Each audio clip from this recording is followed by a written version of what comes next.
This video has taken such a long time because I've been recovering from a spinal injury. Due to the situation that's placed me in, I now find myself relying on my YouTube income in a way I never have before. Therefore, I have finally set up a Patreon. If you want to ensure I'm able to continue making for All Kerbalkind instead of having to get a job on top of my studies, please do consider supporting me. I also have a one-off donation link for those of you who don't like using Patreon. Any amount would be greatly appreciated. Thanks, Penguinauts. I hope you enjoy the video. Hello, Penguinauts. I'm the Beardy Penguin, and finally, welcome back to Kerbal Space Program for All Kerbalkind. And we're kicking off 1959 with a flight of the Pulya.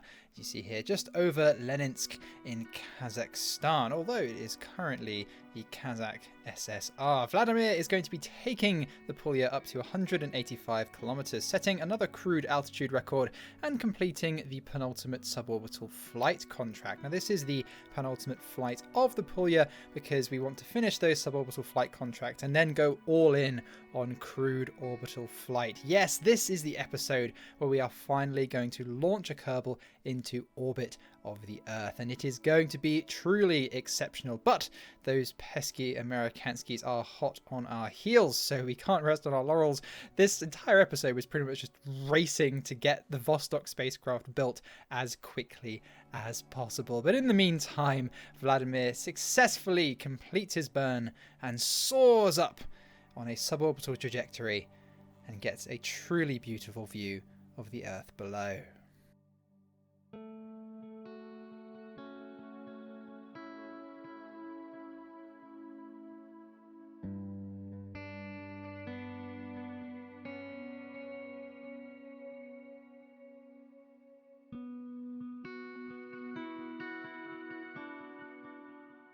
So, as is standard procedure, he performs a retrograde burn just to make sure his aircraft, or I guess it should be spacecraft, after this flight, doesn't disintegrate upon re-entry, extending those air brakes and preparing to re-enter the atmosphere. Now, we don't really want to push the Pulya any further than 200 kilometers, and that's what we're going to do on the final flight. Any further than that, and I would be worried about not being able to recover from this maneuver here. As you see, we pull almost 9 Gs, and we only manage to pull out just in time. If we go any higher, we aren't able to actually perform that retrograde burn just before re-entering the atmosphere, and as such, the spacecraft, I guess, yeah, it is a spacecraft, isn't it? It's obviously...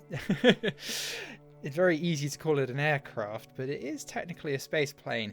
Yeah, it would get a little bit cooked without that re-entry burn, and as such, we don't really want to risk our pilots' lives. Still though, a fairly routine mission for Vladimir, and he glides the Pulya back to the space center, although of course using that emergency parachute and landing vertically because, yeah, we don't really want to risk smashing him into the runway, much like we unfortunately did with Nina a few years back. So accept that final suborbital flight contract and we take the Pulya out for its final spin, this time with Yuri at the controls.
Yuri gets to enjoy the view from space, if only for a few short minutes, and he of course, is extremely excited to be able to appreciate that view for a much longer period of time when he makes his orbital attempt. But in the meantime, we are just re-entering the atmosphere, performing the exact same maneuver as Vladimir and pushing the spacecraft to its absolute limit. So this, as I said, is going to be the last flight of the Pulya. Yuri, of course, not quite managing to make it to the runway for, I believe, the second time.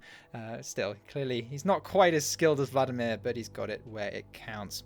So next, we're grabbing ourselves the first orbital flight contract and grabbing a 1 million fund advanced payment, which we are sinking into the VAB to get our upgrades, our 350-ton pad, and our spacecraft constructing as fast as possible. Because intelligence suggests the Americans really aren't that far behind us. They're researching basic capsules, and it is a neck-and-neck race to get the first Kerbal into orbit. But first, we are going to be launching our final lunar mission in our sort of first wave of lunar missions. This is Lunar 6, and we're launching from Plesetsk. It is a very similar flight profile to our last impact mission that we flew from Plesetsk. We're launching south into a polar orbit and then launching on a direct ascent trajectory straight towards the moon. Now, we've flown this mission profile once before, and this is actually the last lunar contract that we have. We've completed both of the orbit contracts, we've completed 2 of the impact contracts, and both of the flyby contracts. So all we're left with is a single impact contract, and then we've actually completed all of the early lunar contracts, which is much more than the Americans can say. Now, it can't be understated just how important these early lunar contracts are. They give huge advance and completion payments. You see there, we did actually ignite the second stage engine a little early. It had a slightly explosive stage separation, but the mission is still performing nominally. But yeah, as I was saying, you know, all of those funds we've been sinking into our space center, and that's what's given us the crucial edge over the Americans. And really, that's entirely down to this RD-0105 vacuum engine. The Americans have nothing like it. It's a reliable and efficient vacuum optimized engine, and until this year, they're not going to have anything even comparable, and that's really what has enabled our lunar exploration program to be so successful. But as you see, we perform our orbital insertion and the first half of our translunar injection burn with that RD-0105 stage, and then we perform a second burn with our liquid fueled kick stage, which propels us onto a trajectory and a date with the moon. Just using the RCS to correct our trajectory, and we're going to impact somewhere, I believe, in the Sea of Tranquility, although my lunar geography is not particularly accurate.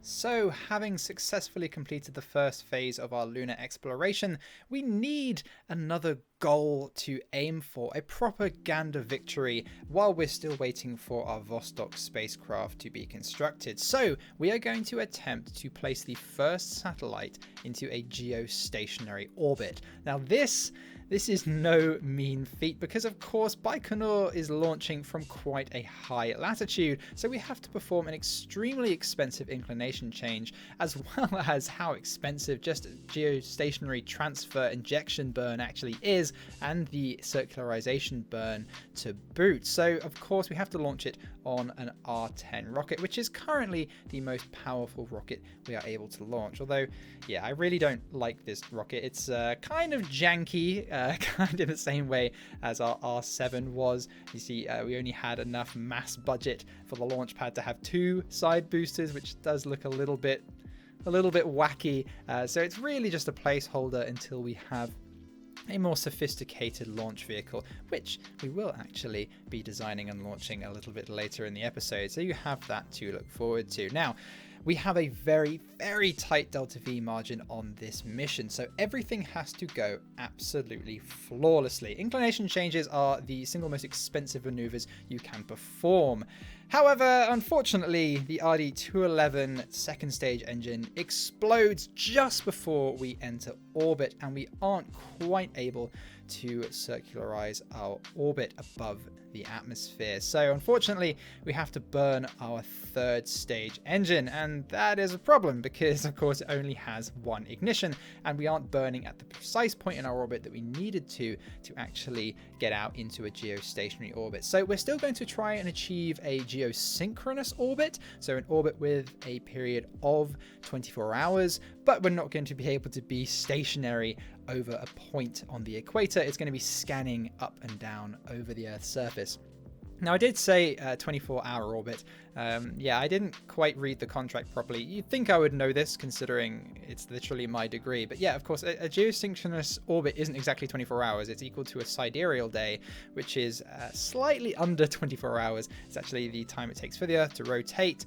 Of course, an actual day, 24 hours, is influenced by the Earth's orbit around the sun as well. So this is going to slowly move out of sync with the ground below it. But in the meantime, it's actually scanning up and down over the continental United States. So that's certainly going to cause a bit of a panic. I'm sure Premier Nikita Kerman is going to enjoy the melodramatic headlines created by placing a tiny, harmless satellite into such an orbit. But it wasn't the orbit that we wanted it to go into. So we're going to have a second attempt. This is Svet 2. I don't know if I actually mentioned the name of the first satellite was Svet 1. Svet merely just means light in Russian. I'm going for some, rather vague, but I think rather nice sounding terms for the name our different missions. Please do let me know if you're a native Russian speaker and I absolutely butchered that pronunciation. I'm sure I did. But thankfully this time the RD-211 second stage engine does not explode and we get into a nice near circular orbit. So we can use our third stage to perform a small chunk of the inclination change and put us into our geostationary transfer orbit. As I said, everything has to go absolutely flawlessly. And then that final stage is going to finish the inclination change and put us into our circular geostationary orbit. Although, again, not exactly geostationary because I set the orbital period to be exactly 24 hours and then realized that's not a geostationary orbit.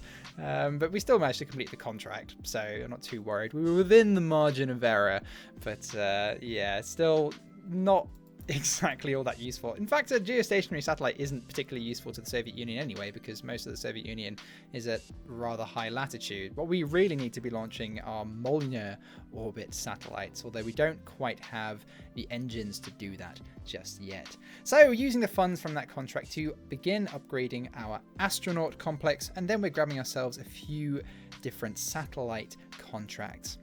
However, before we launch that, we've actually finally unlocked basic capsules and we can purchase the Vostok spacecraft and begin constructing it. We're also grabbing ourselves a launch escape system, which the real life Vostok spacecraft didn't have, but it did have ejector seats and a hole in the fairing for Yuri Gagarin to escape through, which we can't easily recreate. So we're just going to slap a giant launch escape tower on it first. But before that, we are launching Pogoda 4 to complete a contract we grabbed a little bit earlier in the year to perform an extreme re-entry from orbit. That means sending a spacecraft up to an orbit with an apoapsis of over 1,000 kilometers and returning it safely to the Earth. So of course this is quite an important test for our actual crewed orbital mission later on. We want to make sure that our re-entry technology is up to snuff.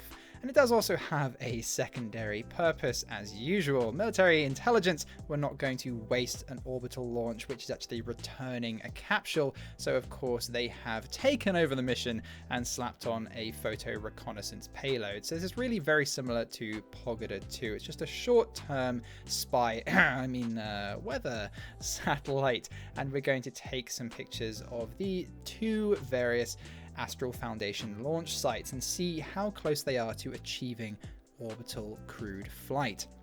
It seems that they're rolling out a new rocket towards the launch pad over in Brownsville, Texas, but it doesn't seem like it would be capable of orbit. Perhaps it is only a suborbital test of the capsule. We will have to see. But the mission is a complete success. Thankfully, the re-entry capsule is just about capable of surviving such a fearsome re-entry, and we get ourselves a little bit of science to boot. As I said, just a very short-term photography experiment. We'll be launching some more long-term spy satellites a little bit later in the video. But first, we are launching Svet 3, and this is going to attempt to achieve a navigation and comsat satellite contract in the same mission. We're launching 2 satellites to 2 different orbits in the same launch, and I was really quite excited about pulling this off for the first time. We're actually managing to launch 2 satellites on a single R8 rocket. So this is more than paying for itself, and the R8 is really rapidly becoming a workhorse of our space program. The first satellite is actually that 3rd stage there. It actually has deep space avionics, so that once it's in its orbit, it can deactivate the avionics and then operate as a navigation satellite. And then all we have to do is spin it up and then fire off the final stage, and we're launching a separate communication satellite into a more eccentric orbit. And there you have it, 2 satellite contracts performed at the same time. However, all this time we have been constructing our Vostok spacecraft, and it is ready to go. Unfortunately, the astronaut complex upgrade that we need isn't finished yet. So we have a rocket ready, but we can't put any crew in it. So I thought, you know what, let's do an uncrewed test of the launch vehicle and name it Zenit. And this actually has a historical precedent, because the Vostok spacecraft only actually had its funding approved because it doubled as a spy satellite. And I'm really glad that this flight was unmanned, because we immediately have a failure of one of the booster engines. So unfortunately, this spacecraft is doomed to not be able to reach orbit. We might as well still perform a test of all of the vehicle's other functions and perform as near to a normal flight profile as we can, although we do drop a booster onto the runway, which I'm sure will take more than a bit of buffing out to fix. And look at that, the beautiful Vostok spacecraft with a small photo reconnaissance camera buried inside of it. Now, the reason why the Soviets needed a spacecraft like this to operate as a spy satellite is because their film technology was far behind the United States. They weren't capable of making the vacuum and radiation resistant film that the United States was. In fact, Luna 3, which took the first pictures of the far side of the moon in reality, actually used film stolen from US surveillance balloons, which I just find absolutely hilarious. But yeah, the Soviet film had to be kept at pretty much ambient temperatures, hence why it could double as a crewed spacecraft. So yeah, that didn't go particularly well, but it doesn't really matter. After all, it was only an uncrewed test, and we still got a little bit of science. So we actually had another lunar spacecraft being constructed at Plesetsk here, but of course with the successful mission of Luna 6, we can repurpose this rocket into launching another spy satellite. And this is actually Pogoda 3, and it's launching after Pogoda 4, because we started building it first, but obviously Plesetsk builds rockets significantly slower than Baikonur, so it's launching second. I know it's a little bit confusing, but I name the missions in the order in which I begin building them. And this is our first long-term spy satellite, because there's a limit to how much science we can get from those short-term ones. This is going to last 150 days and get us a bounty of science. Well, it would have if the main engine didn't immediately suffer a performance loss and drop the rocket back onto the pad. Unfortunately, we can't roll it back and repair it because we released the launch clamp, so we have to scrap the rocket and begin building it again from scratch, which is rather a pain. My sort of headcanon is the reason why we can launch these long-term spy sats is just using loads and loads of captured film. The CIA launched hundreds of surveillance balloons over the Soviet Union, and the vast majority of them were captured, so it's really not beyond the realm of possibility.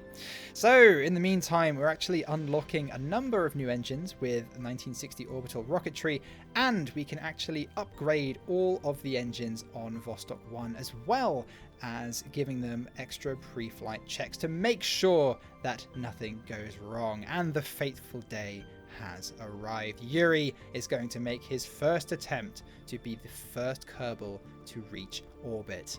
I am actually noticing in post that those booster engines are the wrong way round. They're the wrong orientation. I took the engines off and put them back on so many times I forgot to check. But yeah, the engines on the boosters are 90 degrees out of whack, as you can see with the verniers. But you know, let's just not pay attention to that. Actually, no, it's not on Vostok 1. It's actually only on the next mission that changes.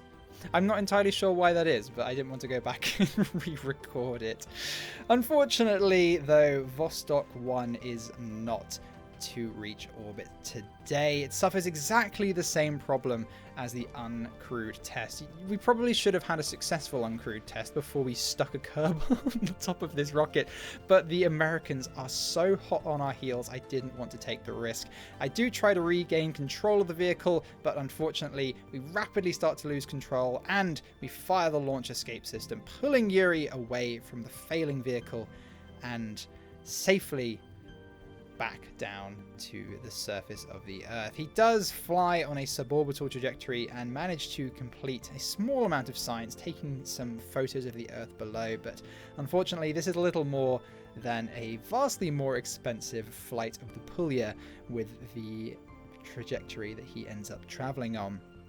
Although it is a little bit more bumpy than a flight of the Pulya, because he ends up pulling over 15 Gs on descent and passes out. This obviously was not the re-entry trajectory we wanted to be on. It's extremely steep, and Yuri unfortunately loses consciousness, but thankfully he does manage to regain consciousness before the capsule hits the ground, because the problem with the Vostok spacecraft is the parachute isn't enough to slow it down to a safe landing velocity. So Yuri actually has to eject out of the side of the spacecraft and parachute down to safety. This is why we needed to wait for that astronaut complex upgrade.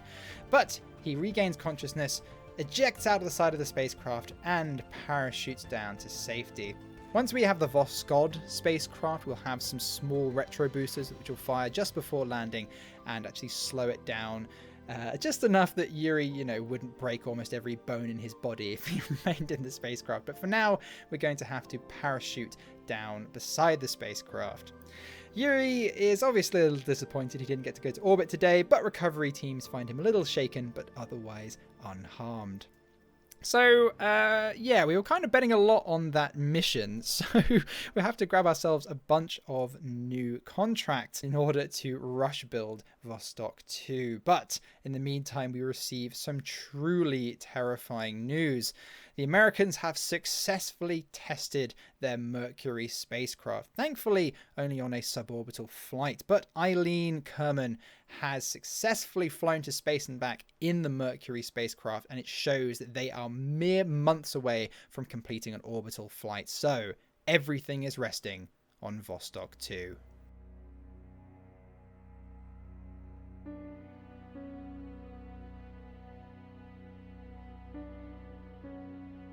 Welcome to your life. There's no turning back.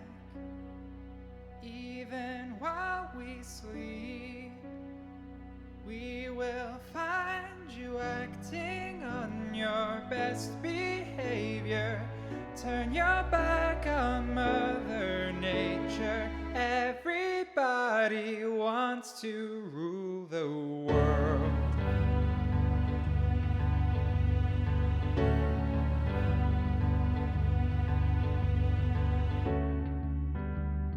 It's my own design. It's my own remorse. Help me to decide. Help me make the most of freedom and of pleasure. Nothing ever lasts forever. Everybody wants to rule the world. There's a room where the light won't find you. holding hands while the walls come tumbling down. When they do, I'll be right behind you. So glad we've almost made it. So sad they had to fade it. Everybody wants to rule the world.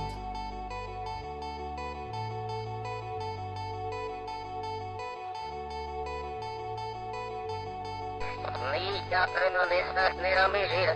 Orelishir piritor sestav desamser.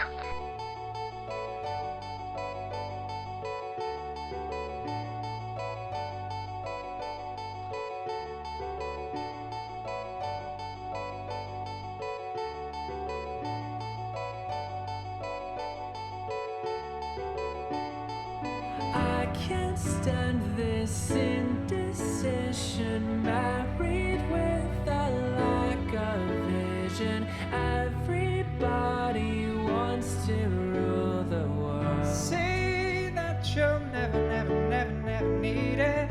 One headline, why believe it? Everybody wants to rule the world.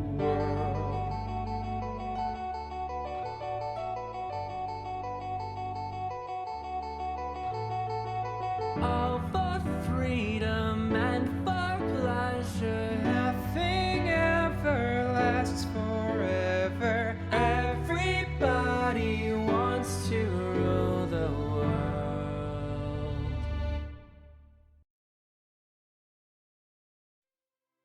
And Vostok 2 is an unmitigated success. Yuri returns a hero and is granted the award of Hero of the Soviet Union.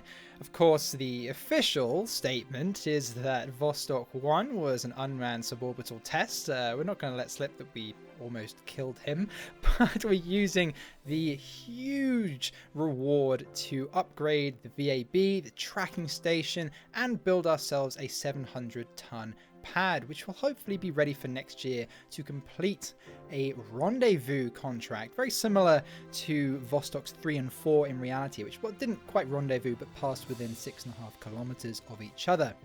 Now, while Yuri was up there, he also performed a number of scientific experiments, looking at the behavior of liquids in microgravity and performing some Earth photography. So we're using all of that science to unlock ourselves all of the interplanetary electronics so that next year we should be able to launch our first interplanetary missions. And Vostok 2 was not a moment too soon, as a mere month later, Eileen Kerman becomes the first American and the first woman in orbit. Unfortunately, we didn't manage to get Valentina up into orbit ahead of Eileen, but we still have the glory of the first Kerbal in orbit, and the Americans know it. So, of course, the achievement of the first woman in orbit is something that we have to match. So we are launching Valentina Kerman on Vostok 3, which actually has a number of different goals. It's a slightly more ambitious mission than Vostok 1 was. This time we're going to stay in orbit for 2 whole days. Vostok 1 only stayed up for a day. And we're achieving that by adding on a bunch of massive batteries to the outside of the spacecraft. Because really the only thing that limits the amount of time we can spend in orbit is the electric charge, because of course it doesn't have any solar panels. We don't have powerful enough solar panels to be able to keep this spacecraft powered. So it's much simpler just to add on some batteries. Valentina also has some different scientific experiments. She's going to perform some flight control experiments, so testing the control of the spacecraft in advance of our rendezvous mission next year. And she's also going to perform some visual tracking. We're launching some large weather balloons all across the Soviet Union, and she's going to see if she can track them from orbit above. Now, the rendezvous mission, as I said, is going to be next year, but it's going to be really very ambitious. The reason why we need a separate pad is so that we can roll both spacecraft out to different pads. I thought there was no point in building another 350-ton pad, so we're just building a 700-ton one ready for when we need it. And then we're going to launch each mission one orbit after the other and attempt to bring them within 100 meters of each other. We're actually going to try and bring them to a rest if we can, because the Vostok spacecraft is capable of some very light orbital maneuvering with its hypergolic propellant powered engine, which has unlimited ignitions and thankfully has a 0% chance of failure because it is so simple, which is a big relief. If that retro engine fails, there is no way for us to return our Kerbals back down to Earth. Although with Vostok we are going to begin adding the retro booster package to the top of the capsule just in case that engine does fail somehow. We do have a backup system for returning our Kerbals to the Earth. But the mission goes without a hitch and Valentina begins her re-entry towards the Soviet Union. Yuri actually ended up landing in the Caspian Sea, which wasn't intentional. I performed all the re-entry trajectory calculations with the service module still attached, and then of course I detached the service module and the trajectory changed. I was trying to bring him back within the vicinity of Baikonur, but he ended up landing in the Caspian Sea, which obviously wasn't particularly ideal, but since of course he didn't land in the capsule, there was no danger to him and he was able to await recovery, just treading water whilst maybe we sent out an Akranaplan to go pick him up. That'd be pretty cool. Send out the Caspian Sea monster to go recover him. I'm not sure if it's a bit too early for that, but if you don't know about that, yeah, it's a giant flying boat that the Soviets built. Maybe I'll recreate one of those at some point in the series. I don't know why I would need one, but that'd be pretty cool, wouldn't it? Anyway, Valentina safely ejects and comes to a slightly clumsy albeit safe stop outside her spacecraft, and we're unlocking a few more tech nodes. We're going to begin researching second generation capsules. I don't think we'll get that researched by the end of next year, so maybe the episode after next we'll go for multi-crew and the first extravehicular activity. But that is the end of our crewed flight for this year, and we're going to attempt to launch Pogoda 5. Of course, Pogoda 3 didn't go particularly well, so we're going to try again and see if we can successfully launch a long-term spy satellite on our second attempt.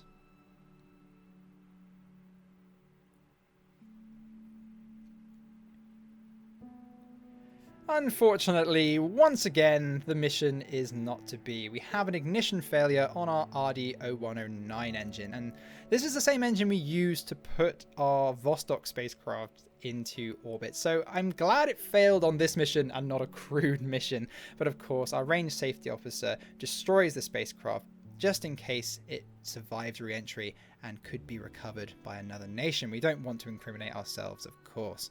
So, a little bit earlier, we did grab ourselves a 4-satellite communications array contract, and we're going to try and complete that in a single launch with this, the R12 Cosmos. I've actually begun giving my launch vehicles names. The R11 is actually called the Feikel, which means torch, because it bears the torch of socialism across the cosmos. But this is the Cosmos. And this is sort of going to be our new universal launch vehicle. It has 3 different variants, an A, B, and C. This is a B variant, and they're intended to replace the R8 and the R10, with variants being 60 tons, 100 tons, and 150 tons respectively, and all based around the exact same design, just with different numbers of stages and a smaller or larger upper stage. And this is actually using those new engines we unlocked in 1960 orbital rocketry, and purely by coincidence actually, this ends up being very, very similar to the actual R12 missile, which inspired the actual real-life Cosmos series of launch vehicles. I just happened to reach the number 12, and it ends up being very, very similar to the actual R12 in reality. But these are some very, very powerful engines. We're using the RD-0110 engine to power that first stage, and that actually uses new propellants. It uses storable propellants, which of course were quite important for ICBMs sitting in silos for years at a time. And that is so powerful it can lift 2 further stages without the need for any boosters, and that is why this is becoming our sort of new universal rocket, at least until we build ourselves a Proton or something a little bit later on.